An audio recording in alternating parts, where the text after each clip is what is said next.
how do columns fail buildings.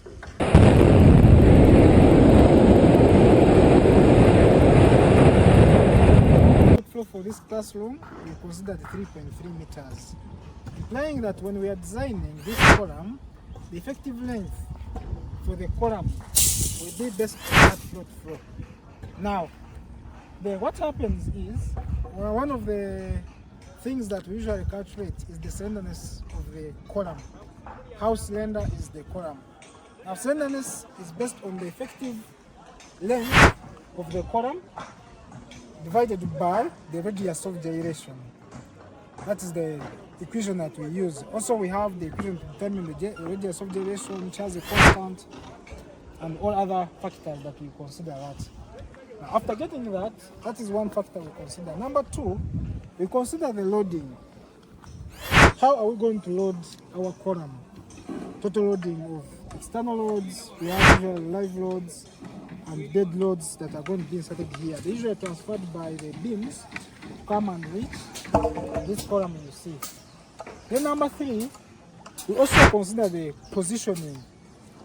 Where is this column positioned?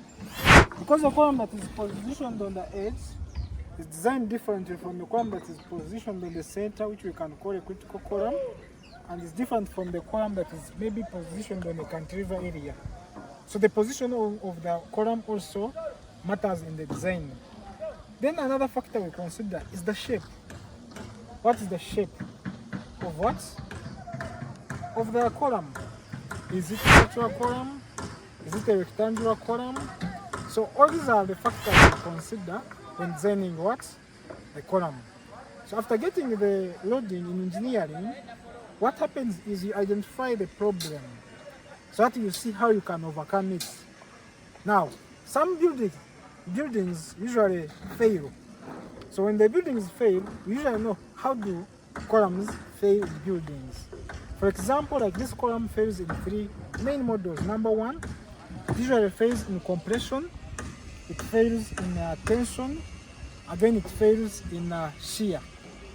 Those are three models of failure. Now, as an engineer or structural engineer, your work is to design a column that can overcome those three models of failure, which is in tension, compression, and also in shear. Now, much of it, when it fails in tension, it means that most cause is the failure of these bars. If the loads that are face the bars, what happens is these bars usually buckle. They become like a snake, meaning that the column is trying to communicate to the contractor, to the client, that I've been heavily loaded, I can no longer manage those bars. But whenever we reach on such a structure, you immediately know that it has failed in bars. That's the tensional steels.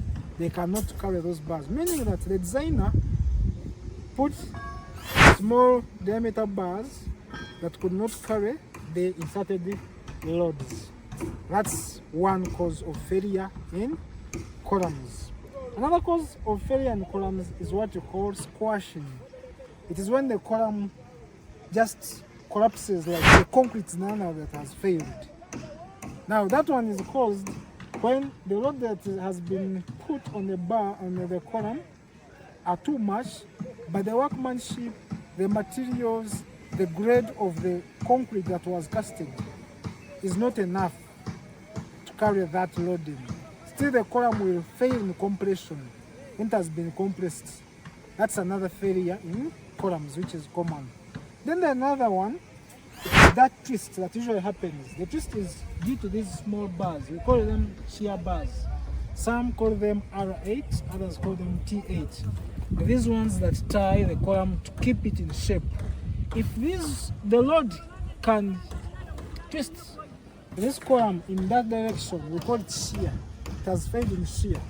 It is either the diameter that was specified for these bars was not enough to handle shear forces, or the twist that comes in columns. So you find also the column has failed in those three models. So those are main three failures that we usually notice in columns, especially when we are checking structures or doing the integrity. So when we are carrying out design, especially like on our company, That is something we focus on, that the column we are doing or we are designing for the client can be able to overcome those three failures, which we have explained here. From construction and design to construction and project management, we handle every aspect of the construction process.